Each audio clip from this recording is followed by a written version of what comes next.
Ever since the discovery of the Nag Hammadi library in Egypt in 1945 and the subsequent publication of various non-canonical gospels and other lost ancient texts, there has been an increased interest in the early history and development of Christianity. In particular, there is a growing fascination with the so-called Gnostics and their alternative interpretation of biblical scriptures. But since the study of what is often termed Gnosticism is still very young, there have emerged many different perspectives and interpretations on how this group or groups should be categorized, which texts belong to who, and how they should be understood. As a result, there are often many misconceptions about this topic and its complexities. There's a tendency to sensationalize and exotify these things in ways that don't necessarily align with actual scholarship.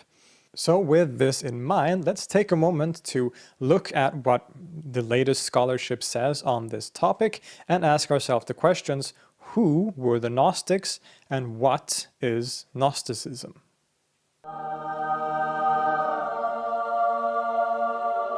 The term Gnostic can be and is used in a variety of different ways.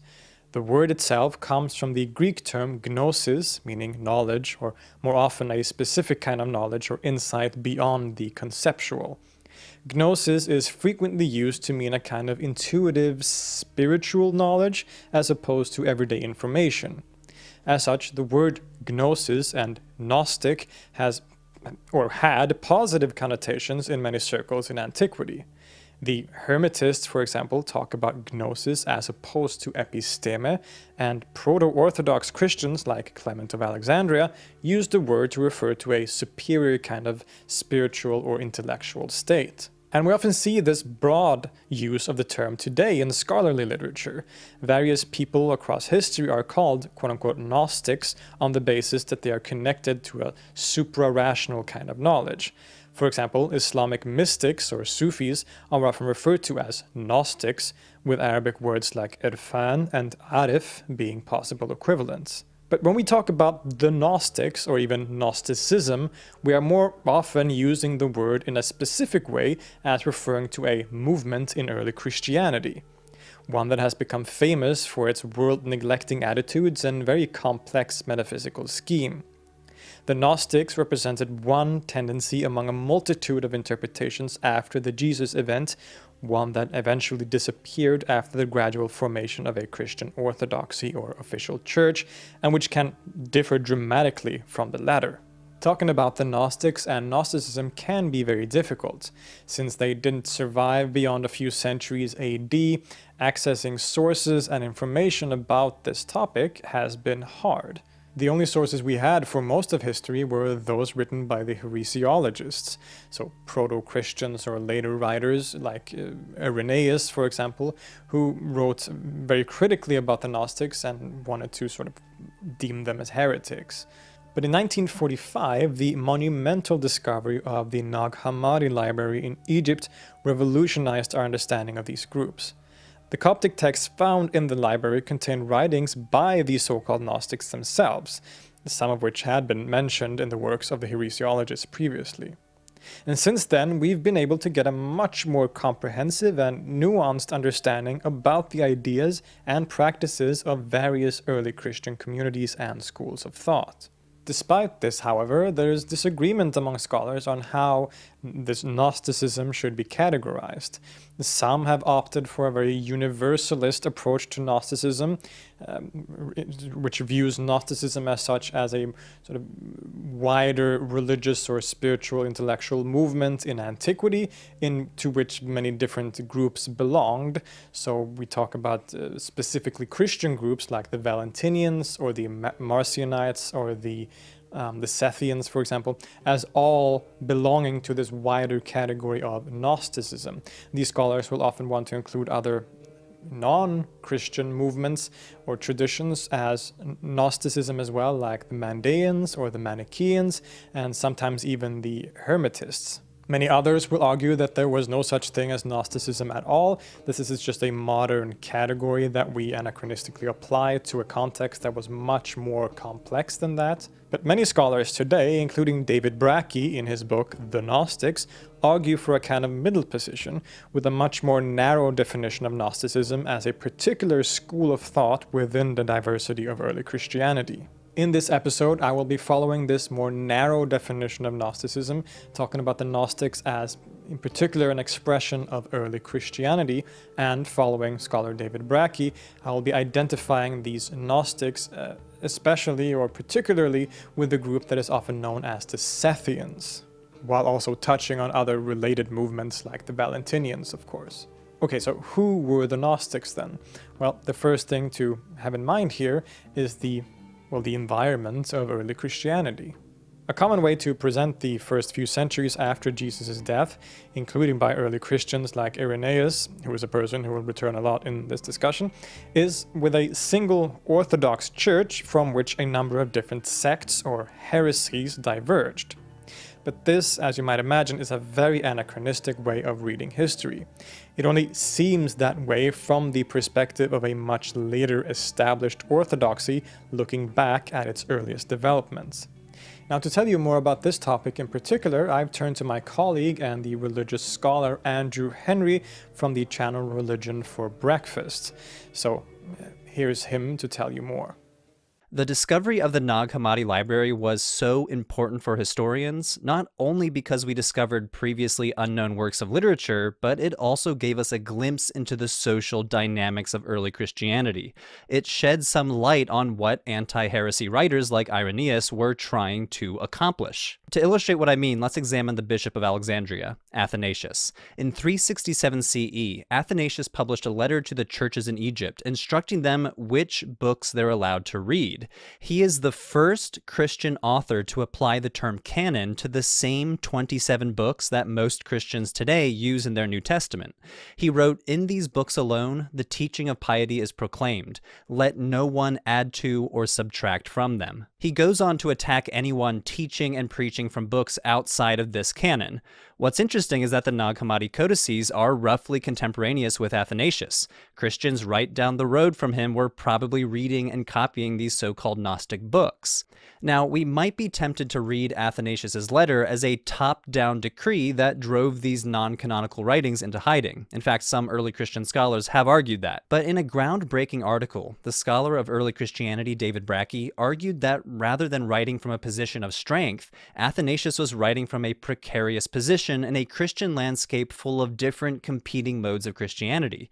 His attempt to stipulate what books you're allowed to read reflects more fundamental conflicts between competing modes of Christian authority, spirituality, and social organization.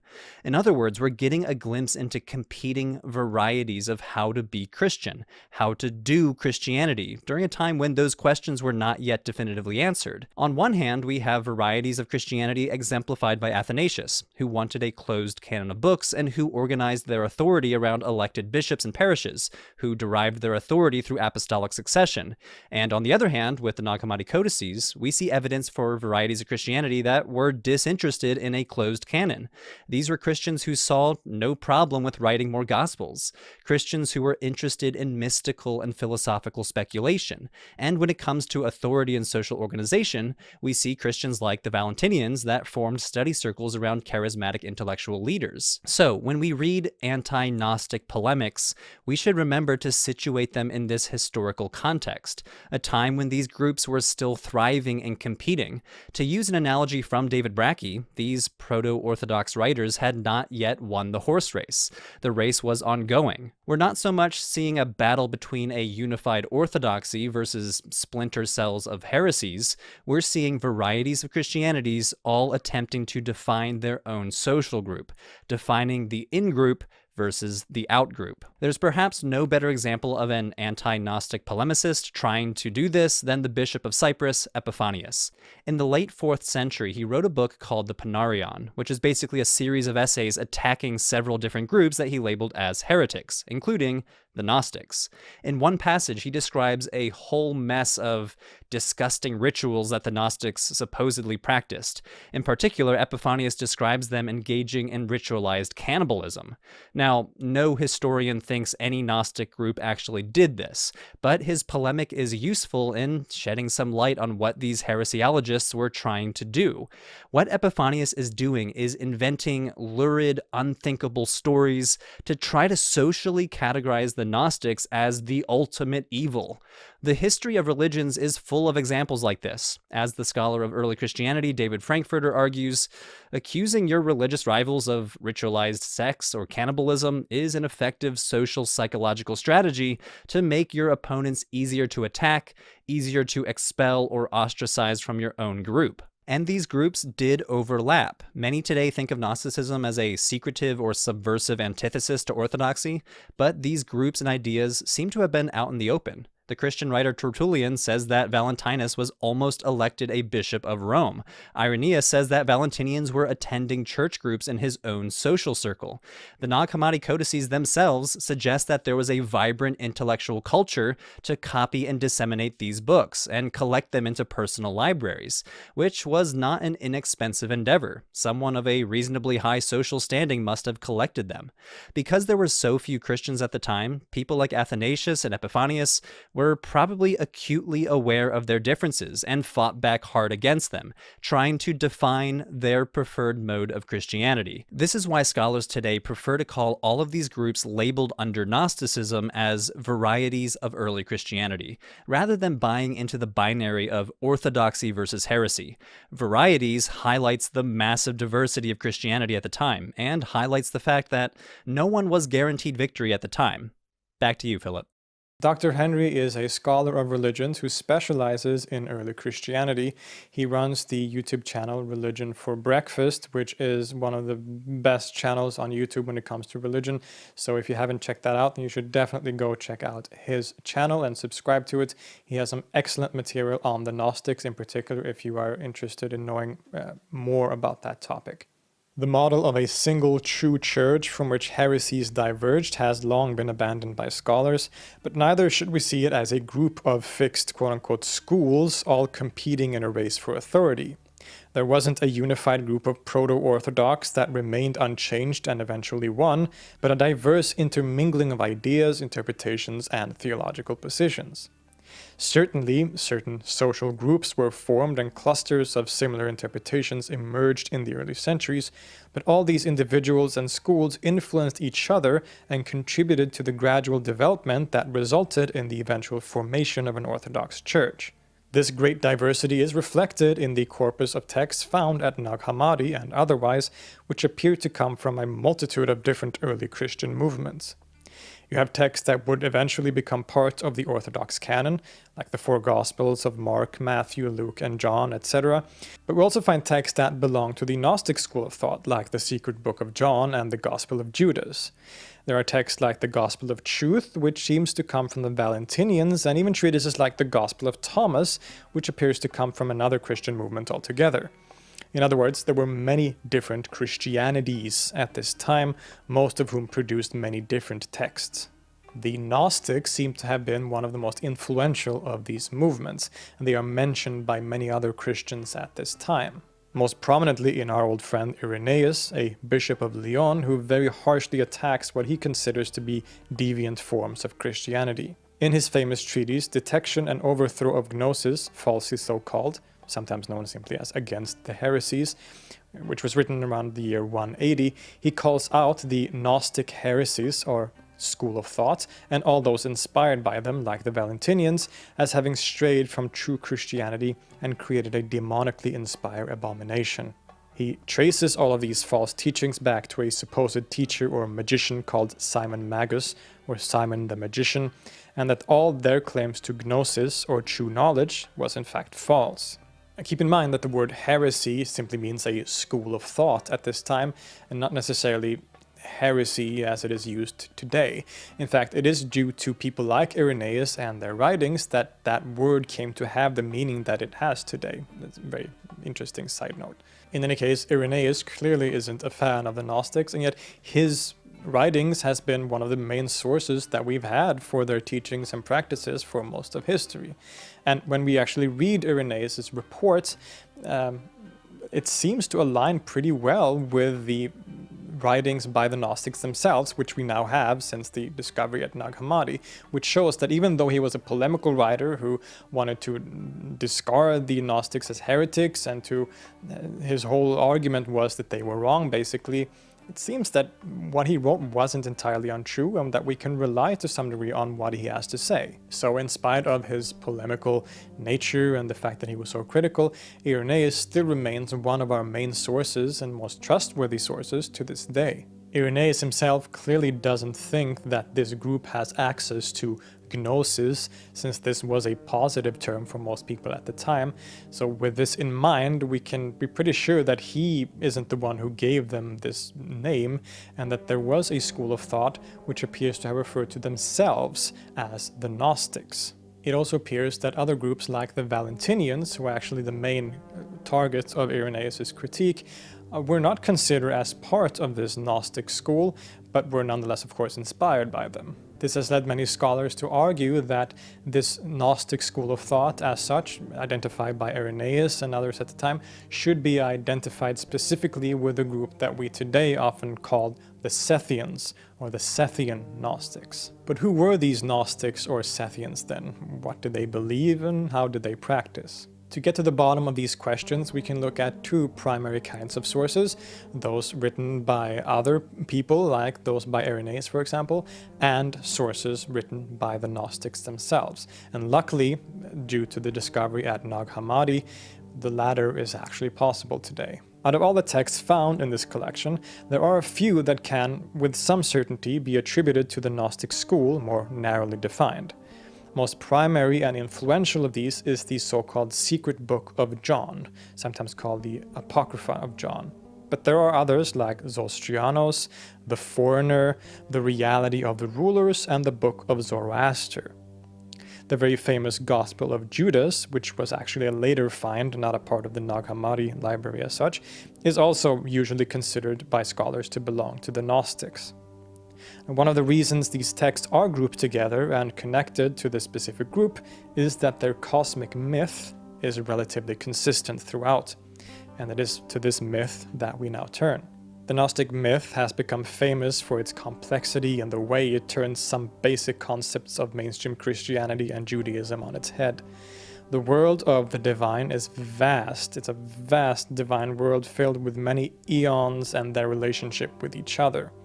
Even, quote-unquote, before the creation of the material world, which takes place outside of time, so before and after has no meaning here, but still, even before the creation of the material world, this complex pleroma of many divine eons, known together as the entirety, existed in harmony. The Gnostics inherited the conception of God and the divine from antiquity and philosophy as a complex realm rather than a stricter monotheism as it later came to be conceived. In any case, at the very top, or center of this divine realm, what encompasses the whole affair is the absolute and ultimate God, which is referred to with many names such as the Platonic One or Monad, or as the Father of the entirety, and as the invisible Spirit. This God is understood in common apophatic ways. It is completely unknowable, it cannot be described or understood in any way, and yet it is the source of everything, and indeed the reality in which everything takes place. Quote, "The One is the invisible Spirit. We should not think of it as a God or like a God, for it is greater than a God, because it has nothing over it and no Lord above it. It does not exist within anything inferior to it, since everything exists within it, for it established itself. It is eternal, since it does not need anything, for it is absolutely complete. It has never lacked anything in order to be completed by it. Rather, it is always absolutely completely in light. The One is illimitable, since there is nothing before it to limit it, unfathomable, since there is nothing before it to fathom it, immeasurable, since there was nothing before it to measure it, invisible, since nothing has seen it, eternal, since it exists eternally, unutterable, since nothing could comprehend it to utter it, unnameable, since there is nothing before it to give it a name." The invisible spirit is a kind of intellect. In other words, in some way not understandable to us, it thinks about itself and knows itself. And in the process of this thinking, God is devolved into the complex world of eons, the entirety already described. These eons are kind of like God's thoughts about himself, thus being both identical to him but simultaneously also somehow different. In the words of David Brackey, quote, "The eons that make up the entirety result from the invisible spirit's knowledge or thought of itself. They are its thinking or its intellect in all its complexity. They form also a spiritual realm, the equivalent of Plato's realm of ideal forms.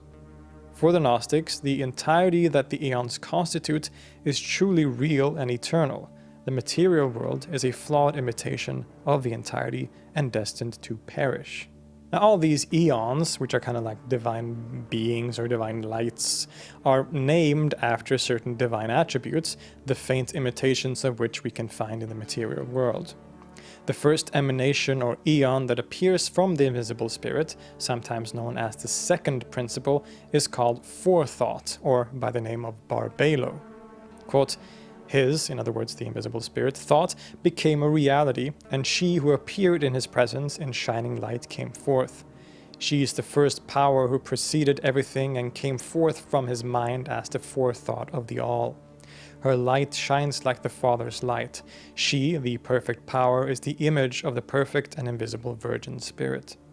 She, the first power, the glory of Barbelo, the perfect glory among the eons, the glory of revelation, she glorified and praised the Virgin Spirit, for because of the Spirit she had come forth. She is the first thought, the image of the Spirit. She became the universal womb, for she precedes everything.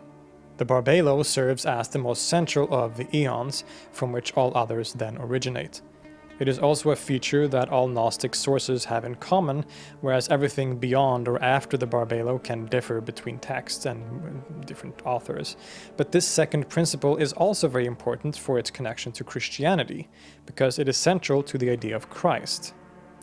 In the secret book of John, the Barbelo, together with the invisible spirit, begets the self-originate, or Christ, thus forming a kind of family triad: Father, the invisible spirit; Mother, the Barbelo; and Son, Christ. We will return more to the role of Christ in the Gnostic myth later, but this self-originate, or Christ, also serves as a transitionary aeon between the Barbelo and the rest of the multitude of aeons that make up the entirety, and he is often described as being the ruler over the rest of the aeons. Around this Christ aeon are four luminaries referred to as Harmozel, Uriel, Daoethai, and Eleleth, which also contain the archetypal human beings, Adam and his son Seth. From these four luminaries or eons stem further eons, and you can see how this system is very complicated and hard to grasp. It is also important to remember that the different Gnostic texts give different accounts on this divine realm and its eons, so it's hard to say anything definitive about the details. The eons are often numbered at 24 in total, and as mentioned earlier, they are named after and represent certain attributes of God or the invisible spirit. There are eons like truth, mind, life, and perhaps most importantly for the Gnostic myth, wisdom, or Sophia in Greek. Even though all these eons are seen as being beyond gender or genderless, they are often thought of as existing in male-female pairs which complement each other. The eons are also semi-distinct, in other words, they are all God in a general sense, but make up a more complex kind of divinity than what we are used to today. Now, the very general and central part of this myth appears with one of these so-called outermost eons, that is wisdom or Sophia.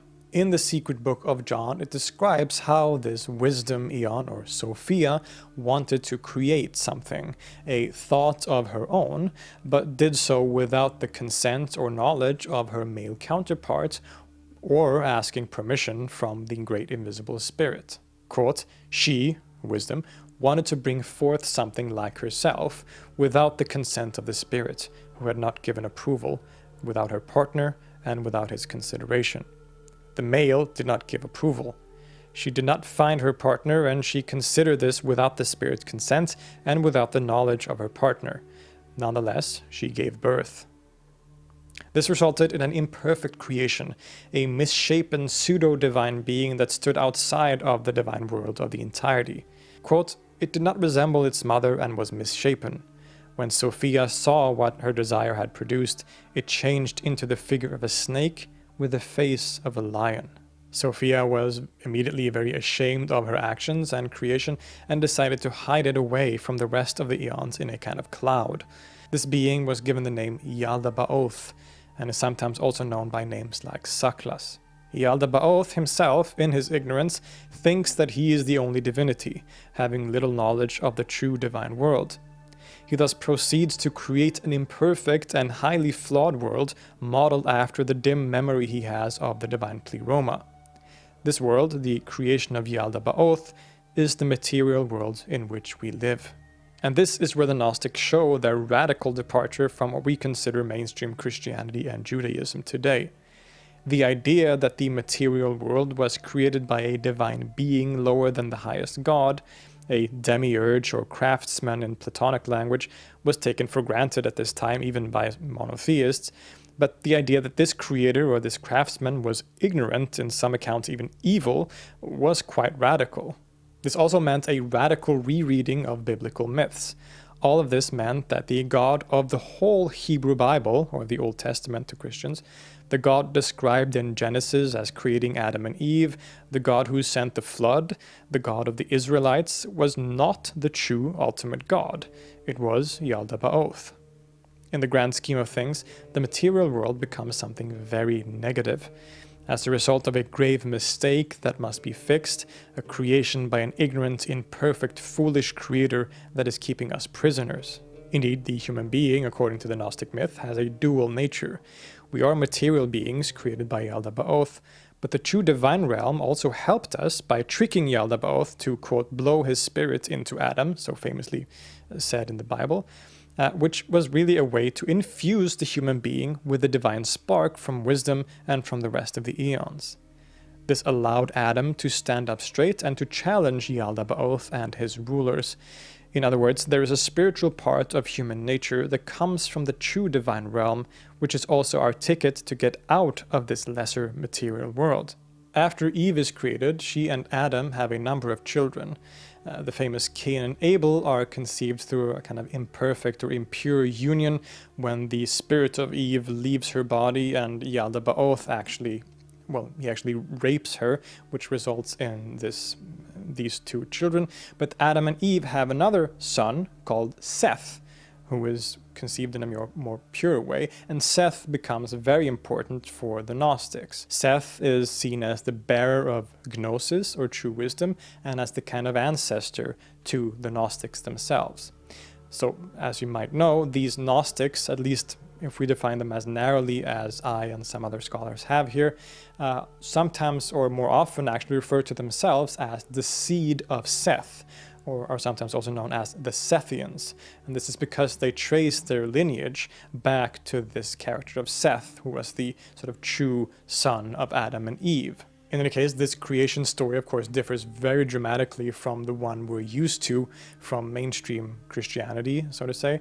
For example, the snake or serpent that tempts Eve and Adam to eat from the tree of knowledge, to the Gnostics is not Satan who tricks them, but is actually a messenger from the divine world of the pleroma, the entirety, who is actually trying to help Adam and Eve to escape from the creation of Yaldabaoth. So this interpretation is completely turned upside down. It's the exact opposite of the mainstream position. Many argue that this idea of an ignorant, false god comes naturally from a reading or comparison between the Old and New Testament. Even today, many who read these two collections of texts are sometimes struck by the seeming, at least, difference in personality of God in these two testaments or scriptures. So in the Old Testament, for example, God seems a lot more harsh, like he orders the execution of groups of people, he sends down thunder, and it's a lot of nasty stuff. He's very angry, he's jealous, all these kind of characteristics, while in the New Testament, he seems to emphasize other things like love and compassion. And so people like the Gnostics in antiquity, they also notice this seeming difference. And to them, the only explanation for this weird difference in character must be that these are in fact two different gods. One described in the Old Testament, or the Hebrew Bible, which is the false god, Yaldabaoth, and the true God who sends Jesus, the invisible spirit of the actual divine world. Yaldabaoth, in all his ignorance and vanity, wants his creation to worship him only, punishing those who don't. Jealously, he exclaims in the Hebrew Bible, quote, "For my part, I am a jealous God, and there is no other God apart from me." Which, according to the secret book of John, paradoxically gives away the fact that there is indeed another God. Quote, "For if no other one existed, of whom would he be jealous?" Human beings are caught in the delusional prison that is the material world, but has the potential of escaping to their true home. But they need help in order to do so, and this is where Jesus enters the picture. The Gnostics were Christians after all, and existed as a response to the life and teachings of Jesus of Nazareth, considered to be the Christ or anointed one, the savior of humanity. Again, the different texts differ on the nature of Christ as the incarnation of the cosmic savior figure. Some, like the first thought in three forms, seem to indicate that it is the Barbelo herself who enters into human form as Jesus. Quote, "For my parts, I put on Jesus. I extracted him from the accursed wood, and I made him stand at rest in the dwelling places of his parent." But we've also seen how the secret book of John describes Christ as a divine eon in himself, being begotten from the invisible spirit and the Barbelo. The important part to know is that Jesus is a savior sent by the highest God, the true God in this case, to save humanity from the prison of the ignorant Yaldabaoth. The Gnostics have a significantly different conception of Jesus from the later Orthodox position. They professed a kind of Docetism, that is, the idea that Jesus did not actually have a material body. It only seemed like he did, and thus he never suffered on the cross in any real way. And if you know mainstream Christian theology, you'll know that this goes against some of its very fundamental features. Jesus' humanity and suffering is a central part of the salvation narrative. But remember, the Gnostics saw the material world in a very negative light, as the creation of a foolish pseudo-god, and thus didn't place the same emphasis on the physical aspect. To the Gnostics, Jesus didn't save mankind by suffering on the cross, he did so by teaching them about gnosis, about the true knowledge of our real identities and our essential home in the divine realm of the entirety. Christ was sent by the great invisible spirit to remind humanity of our true home and thereby help us escape the shackles of material existence. Quite a different version of events from the Orthodox narrative. So this is where the Gnostics find themselves. They are the seed of Seth, those who have been given the true teachings of Christ passed down from the apostles. They possess exclusive gnosis of the divine reality, which they can impart on the initiate. And this group made up a significant part of the diverse world of early Christianity. The practical aspects of Gnosticism are of course connected to these very grand myths and theories, and even here they differ very dramatically from mainstream Christianity. Our sources suggest that the Gnostics did perform some kind of baptism through water, a practice that was very common in various religious traditions in antiquity. This baptism is supposed to have involved something referred to as the 5 seals, but scholars are unsure what this actually means. It is quite likely that this baptism differed in many ways from the baptism ritual that we know from mainstream Christianity. For example, it seems that the Gnostics would be baptized on multiple occasions, perhaps in connection to reaching different stations or levels on the spiritual path, or the path back to the divine pleroma. It's not entirely certain. And indeed, this seems to be another major characteristic of Gnostic practice, different methods and techniques that help the practitioner ascend into the divine realm of different eons until reaching the highest eon of the Barbelo and perhaps even contemplating the invisible spirit itself. Quote, "The Gnostics believed that the human intellect could experience gnosis, that is, acquaintance with God within this mortal life, however fleetingly. They portrayed this experience primarily as an ascent to higher knowledge that was both intellectual and cosmic.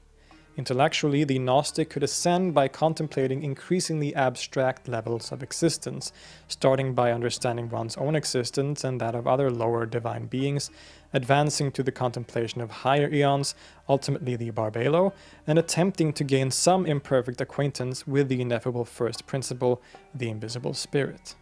These practices seem to have involved a kind of asceticism and studying of mystical and philosophical works, but other than this, we really find no characteristic rituals associated with the Gnostics that survive, at least. Indeed, they even outright rejected certain practices that other Christians performed, like the Eucharist, which they saw as foolish. This becomes apparent in the famous Gospel of Judas, where Jesus scorns some of the apostles for performing the Eucharist, and for doing so they are ignorant and are worshipping a false god rather than the correct one. In this gospel, Judas Iscariot becomes the only apostle who knows Jesus' true identity when he exclaims, quote, "You have come from the immortal realm of the Barbelo, but as for the one who sent you, I am not worthy to say his name."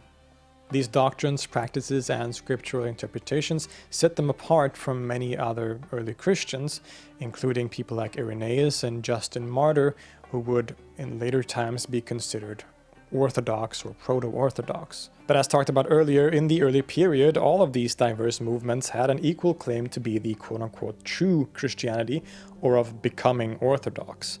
The Gnostic school of thought, often called Sethians, appears to have been very influential. Their ideas seem to have been widespread across the Roman Empire and influenced many other early Christians. This includes movements that are sometimes included under the category of Gnosticism, more broadly defined, but which doesn't fit the bill if we define the term more narrowly, as we have here. The Valentinians, for example, associated with the 2nd century teacher Valentinus from Alexandria, took a lot of inspiration from the Gnostic myths, but modified them using more clearly Christian terminology. Texts from the Nag Hammadi attributed to the Valentinians include the Gospel of Truth and the Tripartite Treatise, which showcase a lot of similarities with the Gnostic myth, albeit a bit simplified. The worldview of the Valentinians were not as outright negative as that of the Gnostics, and seems a bit more explicitly monistic. They also seem to have blended in with the rest of the Christians much more, going to the same churches and congregations, only meeting for special meetings to be taught the particularly Valentinian aspects of the teachings.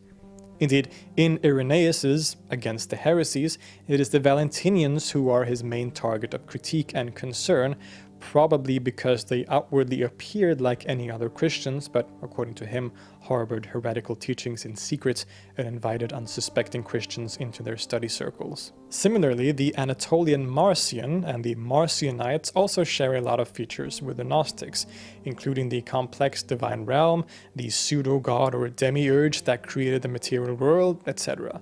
However, the creator god was not ignorant or evil according to Marcion, but quotes unrelentingly just, and the highest god is here referred to as the stranger rather than the invisible spirit. Marcion is credited with being the first Christian to attempt to create a canonical New Testament, including a modified version of the Gospel of Luke and a few of the Pauline letters.